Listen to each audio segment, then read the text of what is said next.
Okay, what's up, everybody? Good morning. Welcome to a Friday edition of Morning Scone presented by Brock, Baton Rouge Orthopedic Clinic, and HUDCO Roofing, HUDCORoofing.com.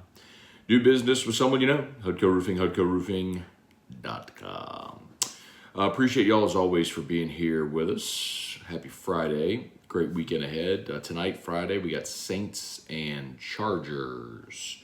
Final preseason game. Curious if we see any of the starters, if so, for any extended period of time.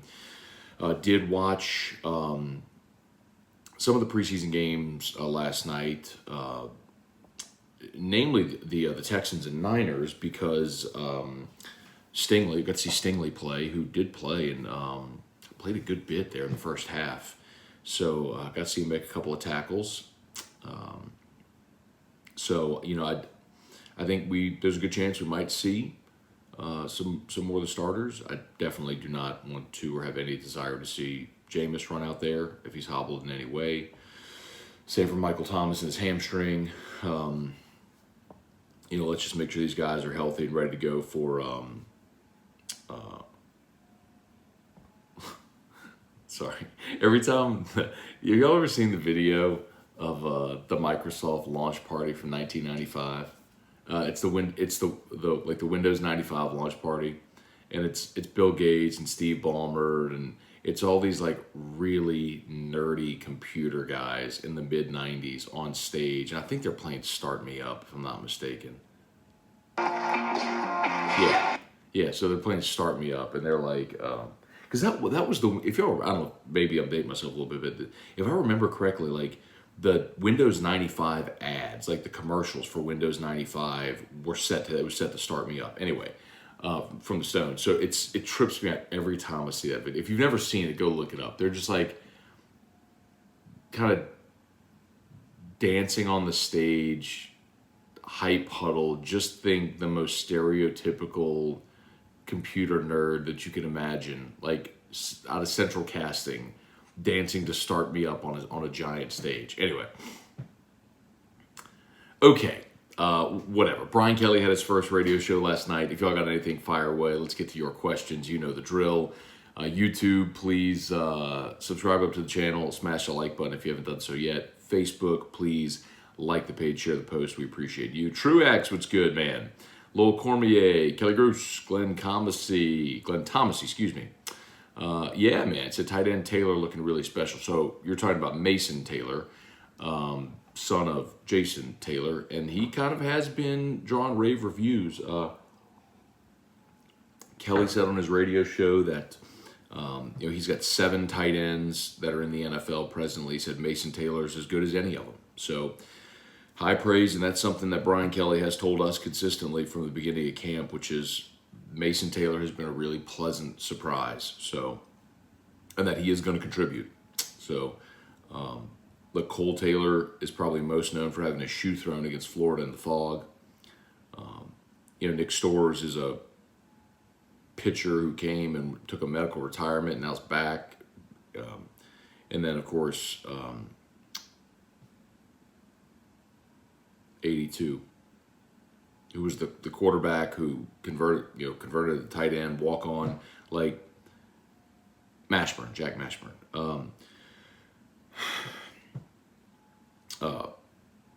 You don't have great options there. So I would believe that Mason Taylor is a better option than all those guys.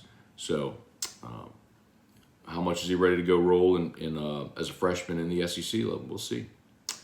Zachary Schwarzer, Nathan, and Nikki DeMoss, good morning. Craig Duga, Brian Wynn, Deborah Cowart, Megan Hirsch, Joe Juba. What's up, my dude? Joe Juba. Yo. Brian Arsenault, sure do miss CST. No AFR or LSU Coaches radio show. Yeah, so that's true. And, the Your View Channel 4, I don't know what they're doing as far as programming. But as far as AFR, though, we will very soon have an announcement about a TV option for AFR, which I'm very excited about. We had CST was great for us. I mean, we had a great run on CST, and it obviously gave us tremendous distribution on that network, but that network ceased operations, and so we didn't have a TV partner, and letting a little bit of the cat out of the bag. But yes, we were very close to announcing a new TV partner for AFR. Aaron Hornsby, Stephen Farber, Brian Broom, Haley, DeCapo, Wagley, good morning. Is there replay to listen to of the radio show? Good question, Haley. I don't know if, so like we record it obviously because it's on Eagle 98.1, and I don't know if you know this, but there's radio software that records the entire station real time. It's a program called Sterlitz. So we can go back and listen to it. It basically archives everything. So we can go back and snag things out. I'm sure LSU's got it recorded, but I don't know if it's replayed anywhere. I mean, of course, it used to be replayed on CST, and I don't know if LSU streamed it on YouTube. They really should. They should stream it on their YouTube and their Facebook, but I don't know if they did.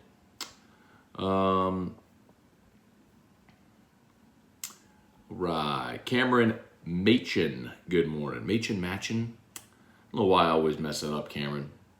I think we settled on Machin, but it might be wrong. It might be Machin. Sorry. Trivia Carter, Matt Lynn, Antonio Buekert? Buerkert? Buekert. Let's go Buekert. Wendell Norman, Larry Garner, good morning. Jesse Brown, Matt, always enjoy your shows. Are my way to stay abreast of my Saints and Tigers. Since I am in South Carolina, thanks for all you do. My pleasure, Jesse. Thanks for watching. And Larry, thank you for your comment as well. I'm just not going to read it because, Morning Scone and all. Try to keep it super PG on Morning Scone. Aaron Hornsby, Devin Kelly, A. Cashman. Morning, Matt. What are your thoughts on the Bills punter legal situation? No idea what the Bills punter's legal situation is, candidly. I cover the teams that I follow very closely, or I follow the teams that I cover very closely. I can't say that let's see. Oh, wow. I just looked up the headline. That's a really intense headline.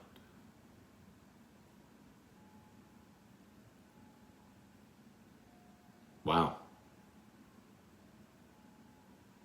That's just reading the headline is horrible. I'm not going to go read the whole story, but that's horrendous. If that's true, he should be in prison. Brad David, yesterday in radio, you said 2011 was the best team ever. Why do you think that team is better than 2009? I'm guessing you mean 19. And Brad, I don't know that I said 2011 is the best team ever. I don't even know what part of the show you're referring to. I think I probably said 2011 at the time was LSU's best team ever, which it was. At 2011, until 2019 came along, which of course is LSU's best team ever. Machin, yeah, okay, got it. Thank you, Cameron. Brad, I don't even know what we were discussing at that point. If I did say that, then I said it. Then I misspoke. I didn't clarify. Because 2019 is obviously not only LSU's best team ever, it's the greatest college football team ever. Cameron Machin. Over under, how many snaps you'll watch a Florida State Duquesne? Well, here's the thing, Cameron. It starts at 5, and I think that might be 5 Eastern. Let me see if it's 5 Eastern, which would be 4 Central. And I don't think there's another game in that window. So there's a really good chance I'm going to watch the whole game.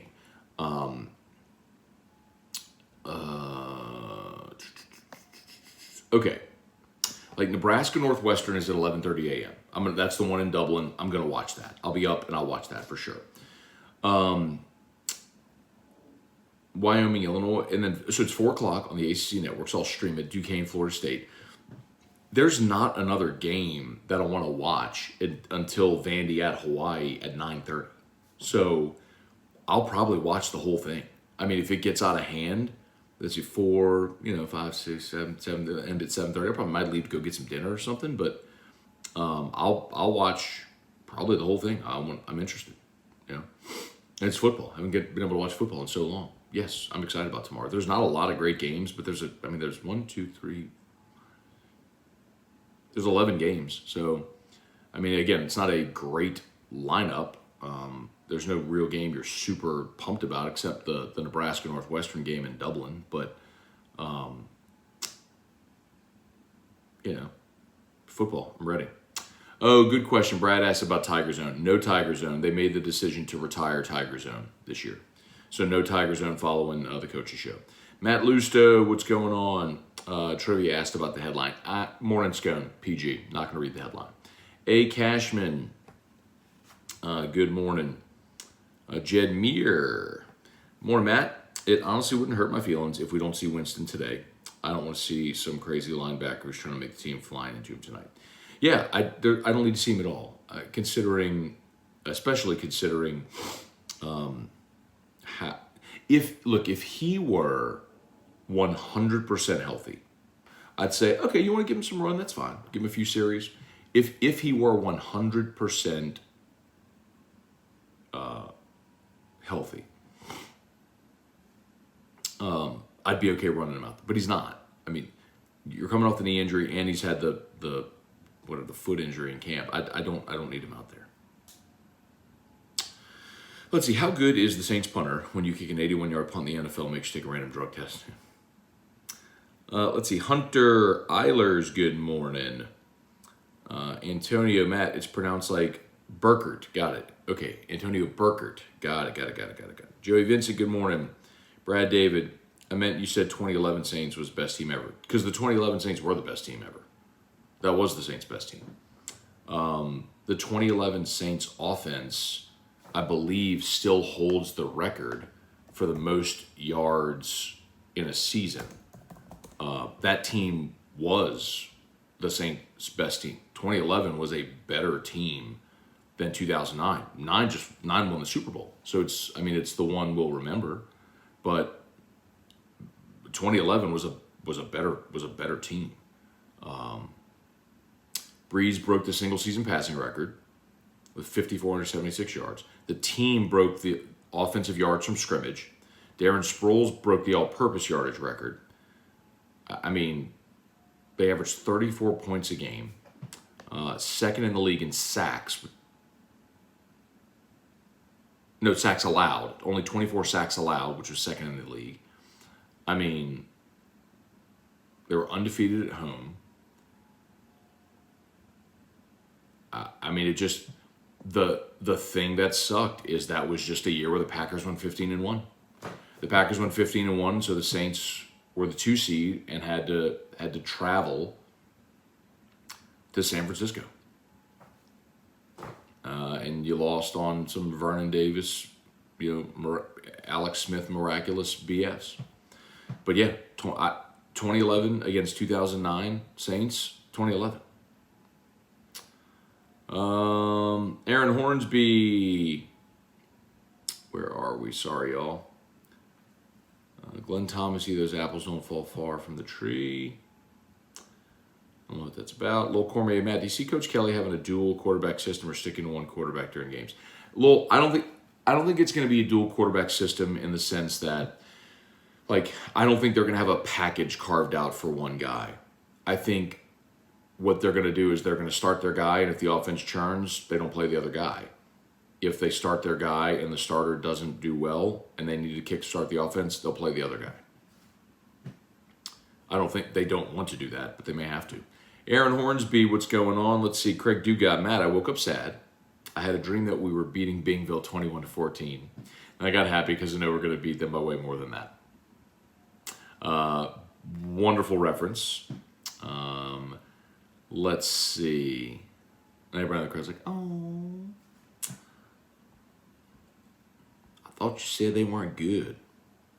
They aren't. Hey, Dad, good morning. James Kelly. Where is part 2 of your Wednesday morning episode after you took Erica's call? I don't know. part two of the episode. I don't think there was a part two. I think I just ended the episode. Jeremy Sagley, good morning. Darren Reeves, Matthew Garner, James Kelly,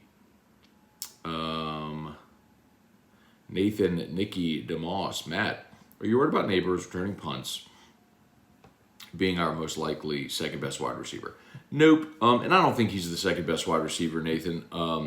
I think, listen, I'll put it to you this way. I think they've got, look, Odell return punts. Dante Jackson returned, he returned kickoffs because he couldn't catch punts. Tre'Davious White returned punts. Stingley returned punts. I mean, I don't love having a premier starter returning punts, but with Neighbors, you have so much talent at receiver. As great as he is, like I'd rather Neighbors return punts than Kayshawn. You know what I mean? I don't need Kayshawn back there. Neighbors, I think it's a great way to get him involved. Quentin Breakbill, Nick Macaluso. Morning, Matt. What happened to this stud transfer offensive lineman going to LSU? Heard your show yesterday. Didn't recall you mentioning him. Thanks, Nick Indola. So, Nick, I'm not sure who you're talking about. LSU did bring in 2 transfer offensive linemen. Tremont Shorts from East Tennessee State, who is an FCS All-American, and Miles Frazier from FIU, who was a freshman All-America a year ago. Shorts had been running with the first team at left guard, and Frazier was running at right guard. When they kind of shook up the line a little bit, they put Cam Wire at right tackle, Bradford at right guard, and then moved Wire over to left guard. And so that moved Shorts out. So I think he will be part of the I think he will absolutely be part of the rotation. I think a lot of those guys are going to play, just natural with the offensive line. But with that position, we would be real physical. But I think that's probably what you're talking about. All right, let's take a quick second, smash that like button if you haven't done so yet. Facebook, please like the page, share the post. As always, we're brought to you by Brock, the Baton Rouge Orthopedic Clinic, and Hudco Roofing, HudcoRoofing.com. Do business with someone you know you need an orthopedist. Go to Brock, need a roof, call Hudco. Nick, if you're wondering, by the way, Tyler Steen was the starting left tackle at Vanderbilt, and he entered the transfer portal, and LSU was going hard after Tyler Steen, but he ended up picking Bama, so he'll probably be Bama's starting left tackle. Jeff McKithen, Michael Cook, Bill Schmid, Jeremy Sagley. Will you put Sagely? Got it. Sagely. Jeremy Sagely. Okay. Boy, that's a tough one because S-A-G-E-L-Y. I was reading it S-A-G-L-E-Y. That's why. Sagely. Got it. My mistake. Brian Jones. Football is back. Yes, indeed. James Kelly. Wednesday morning, you said people would be appalled if they knew the players marched without Coach O. I wanted to show my friend. Now I can't find it. I don't know. I didn't delete anything.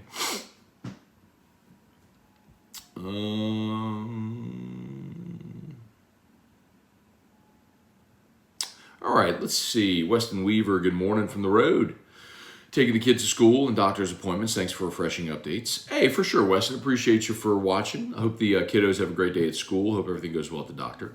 Brett DeGrow, Jared Guillory. Still the post-game radio show, right? Yes. So post-game will go. All right. As soon as the game ends, Whiskey and Wine will start on YouTube and Facebook for 90 minutes.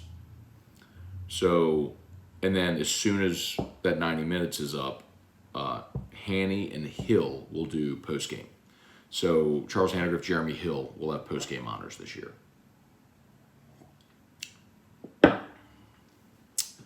Tim Gotro, Stuart Angers. Let's see, Hunter, do you think there will be an even number of fans in the Superdome next week? No, Hunter, I do think, so it's interesting because Florida State announced they sold their 30,000 ticket allotment, and if there's 30,000 Florida State fans at that game, that's a really impressive number for them. I don't think that's going to happen. My understanding, and I just had a lot of LSU fans suggest this to me, that LSU fans had gone on the Florida State website and bought tickets in the Florida State section. And then you better believe the secondary market will be owned by LSU fans. But if there's 30,000 Florida State fans, that means you'll have like 45,000 LSU fans. And it'll be pretty evenly divided if there's that many Florida State fans. I just don't think that it's going to be that many. B. Lorkey, your interview with Will Wade on Rosters to Riches was awesome. Thank you so much. I appreciate it. Yeah, if y'all missed it, if you're not familiar, I know I've mentioned this a couple times, but I'll continue doing so. Rosters to Riches is an NIL podcast I'm doing with the guys over at Matchpoint. It's me and Jonathan Pixley. And we interviewed Will Wade for the podcast this week. We could not go into specifics about the NCAA investigation because it's still open. LSU is still waiting on their punishment, as is Will Wade. So, but we talked a lot about his time at LSU. We did talk a lot about NIL, structuring NIL, all that sort of stuff. So it was a good interview. It's Rosters to Riches if you want to check it out, however you get your podcasts. Cody Brune, should we be concerned about Winston this year with the recent injuries? I think you're always concerned about injuries to your quarterback, but he seems healthy and ready to roll. Rapid Batches, Taz, what's good? Do you think the Saints should put the starting O-line in with Ian Book? Nope. Nope.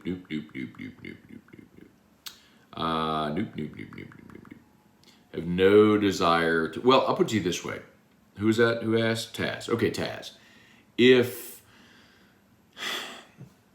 you're not going to play Jameis today, or Andy Dalton, but you want to give your offensive line some run, then by default, you're playing them with Ian Book. But I'm not interested in seeing what Ian Book has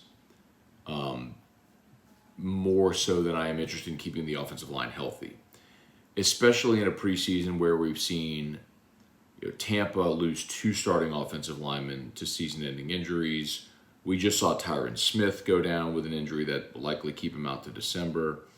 Mekhi Becton from the Jets suffered a season-ending injury. There's just no reason. There's no reason to put any of those guys at risk in this preseason game. Cliff Nelson, good morning. Devin Kelly. I'll walk to the valley of the shadow of death. I'll fear nobody from Bingle. That's so good. All right, Antonio, the Rosters to Riches with Wade was awesome. Very cool convo. Thank you, man. Appreciate it. We'll see. Oh, that's the NC State guy. Let's see. Devin Kelly, the pack is okay. Reed Rule, what's going on? Gregory Gordy. Let's see. Happy Friday, Matt. Bold destination still on your bucket list? Well,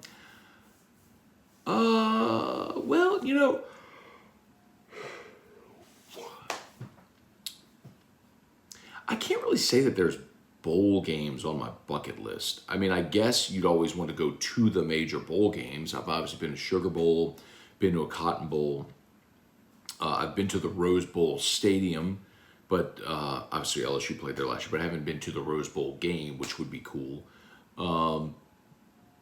As one of those to say you did it. Same for the Orange Bowl. I did get a chance to go to the old Orange Bowl, actually the last game at the old Orange Bowl Stadium. I don't know if I ever told you that story. 2007, Miami against Virginia. Virginia had Chris Long on the team at the time. So when Virginia was good, they absolutely pummeled Miami in that game, the final game at the Orange Bowl. I always wanted to see a game in that stadium, so it was the day in 2007 that LSU played Louisiana Tech. And I just jumped on a flight that Saturday morning down to Miami. My brother was living in Atlanta, flew down, met me. We went to the game. Watched Miami get their head kicked in, and then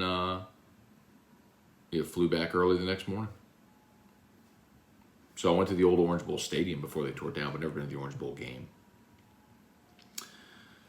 All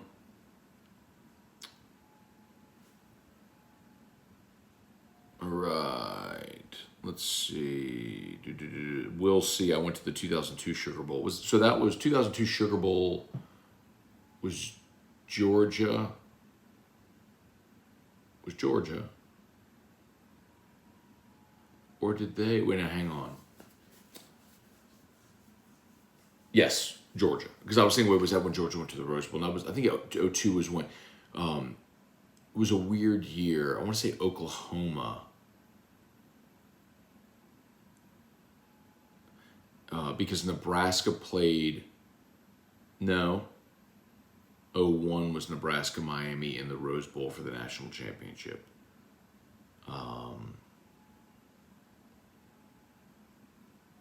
Right? And then 02 was the overtime Miami Ohio State national championship in the Fiesta Bowl. And so the Rose Bowl replaced Ohio State with Oklahoma.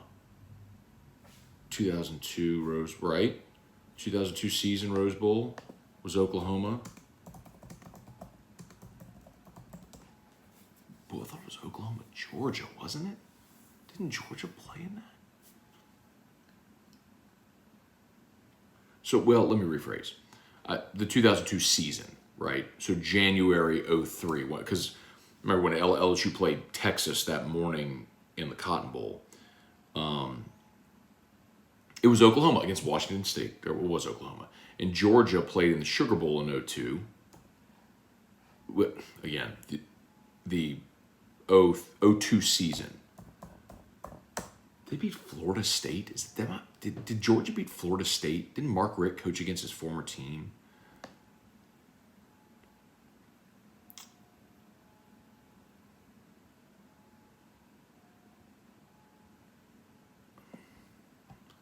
Can't find this. Whoops. Wasn't it Georgia? I'm saying it was Georgia Florida State. It was Georgia Florida State. Georgia won it. What was the final of that game? 26-13. Hey. All right, y'all, smash that like button if you haven't done so yet. They're on YouTube. We appreciate you for being there. Facebook, like the page. Oh gosh, it's 7:56. Mark Vitanovich, what's good? Stephen Farber, Scone, you ought to do a live in-game comment show like the Mannings do on Monday night.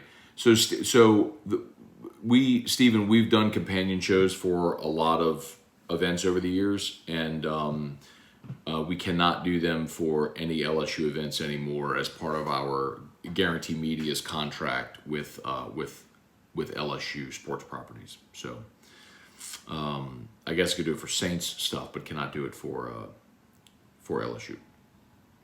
Matthew Garner, favorite LSU game you've been to and favorite that you've gotten to watch?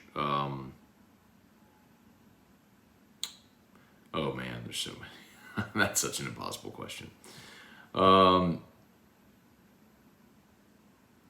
Just got off my 28-day tugboat hitch in Kentucky, and we'll be at the LSU game in New Orleans. Go Tigers. All right, Nath. All right, y'all, just about done.